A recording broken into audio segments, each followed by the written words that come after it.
right, this is problem 12-90, the last two questions of that E and F. So we're going to start here with question E. It says 1 minus cosine squared equals sine times cosine times tangent. I'm going to start with this side because these are just sines and cosines and tangent. I can change this tangent into sine over cosine. So if they're just touching each other, remember that means multiplication.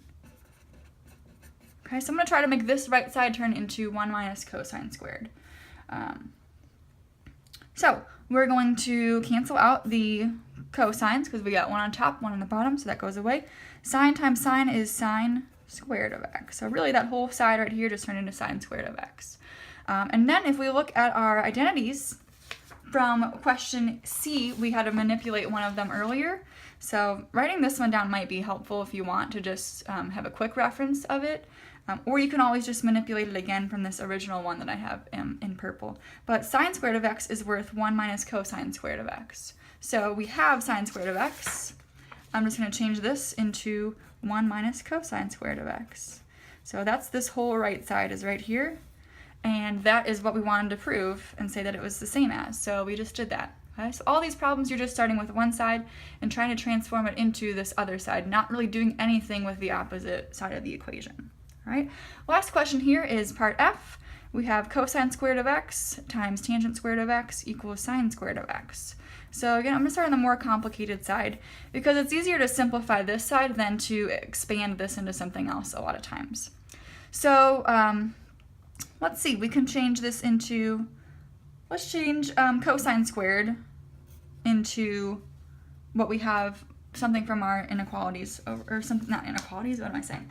Something from our trig identities over here. So just like we transformed this one into just what sine squared was worth, basically you're gonna have the same inequality, or oh my gosh, the inequality, identity.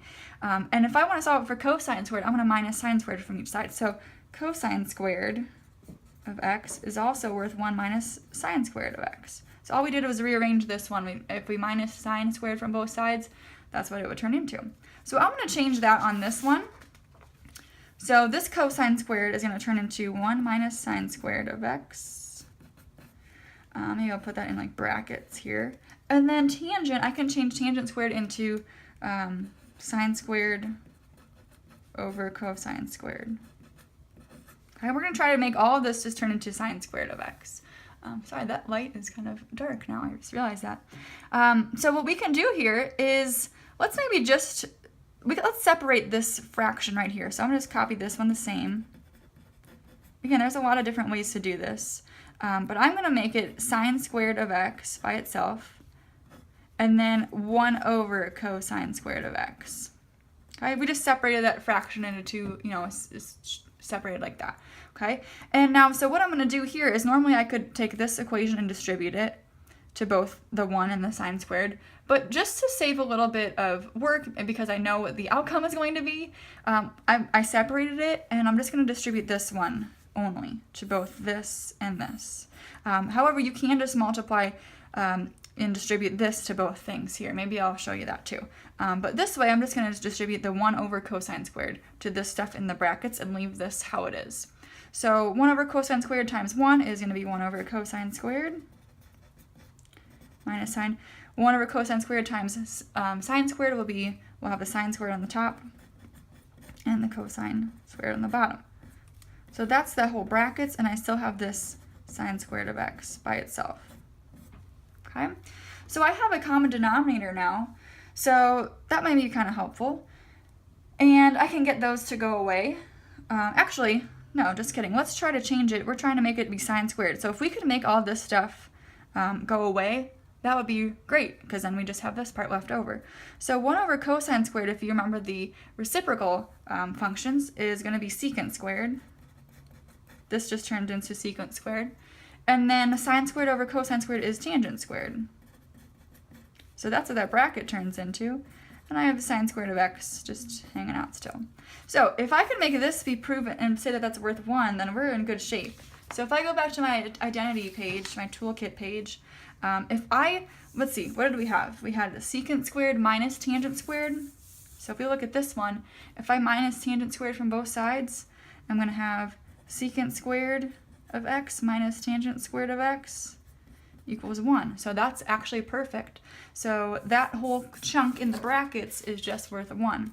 So 1 times sine squared, that's just worth the sine squared, and that's what we wanted it to be worth, right? Those are the same thing.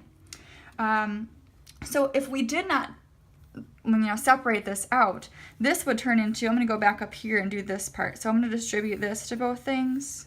So that would be sine squared of x over cosine squared of x minus sine to the 4th of x over cosine squared of x. Okay, so that's what would happen if you didn't separate it out here. Just want to show you that you can still do that. So all this part down, we could pretend we haven't done that yet and just go straight from here. So again, we have a common denominator. We can combine these, things together, maybe. Sine squared of x minus sine to the 4th of x, just in one fraction.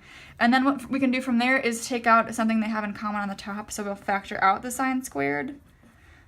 And then we have 1 minus sine squared on the top over cosine squared of x here. And what we can do from there is we can change, so then we have actually this stuff. That's just regular now. This stuff is all still has the denominator of cosine of x. So if I split this up and say 1 over cosine squared of x, that's the same thing we had right here.